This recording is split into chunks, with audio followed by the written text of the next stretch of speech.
এই ভাই খাবার নিয়ে দাঁড়িয়ে ছিল, ছেলে পেলে দৌড়ে আসলো। এই ভাই বললো, আরে আরে তোমরা পারাপারি করছো কেন, তোমরা সিরিয়াল ধরো। আর তারা তখন দেখেন এক এক করে সিরিয়াল ধরলো। আর এই ভাই তখন খাবার দেওয়া শুরু করলো। এই ভাইকে একটা খাবার দিল, আর তখন এই ছোটো ভাইকে আরেকটা খাবার দিল। এই ভাইকে একটা খাবার দিল, এই ভাইকে খাবার দিয়ে বললো, ভাই আমার পরিবারে অনেক লোক, আমাকে দুটা খাবার দেন। আর তখন এই ভাই তাকে দুটা খাবার দিল। আর এই ছেলেটা এসে দেখে খাবার নাই, ছেলেটা মন খারাপ করলো। এই ভাইটা চশমা খুলে বললো, ভাই তুমি আমাকে মাফ করো, আজকে খাবার শেষ হয়ে গেছে। বললো আচ্ছা ঠিক আছে। তারপর দেখেন ছোটো ভাইটা চলে গেল। আর এদিকে এই ভাই এসে বললো, আরে ভাই এই ছেলে তো খাবার পেলো না। আর তখন দেখেন পরের দিন এই ভাইটা এই ছেলের জন্য কিছু খাবার কিনে ব্যাগে ভরছে।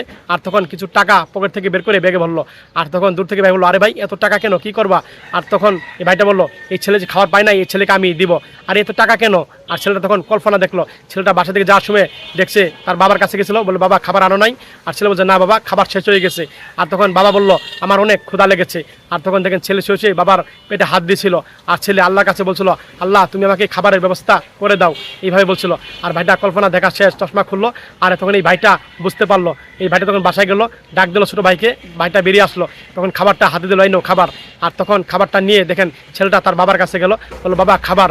আর ছেলেটা খুলে দেখে ব্যাগের ভিতরে কতগুলো টাকা। ছেলে খুঁচি হলো, আর বাবা হাতে নিল, বললো আল্লাহ আমাকে রহমত করেছে। এ বললো আচ্ছা বাবা ঠিক আছে, এই ভিডিওটা দেখে যদি আপনারা কিছু শিখতে পারেন শেয়ার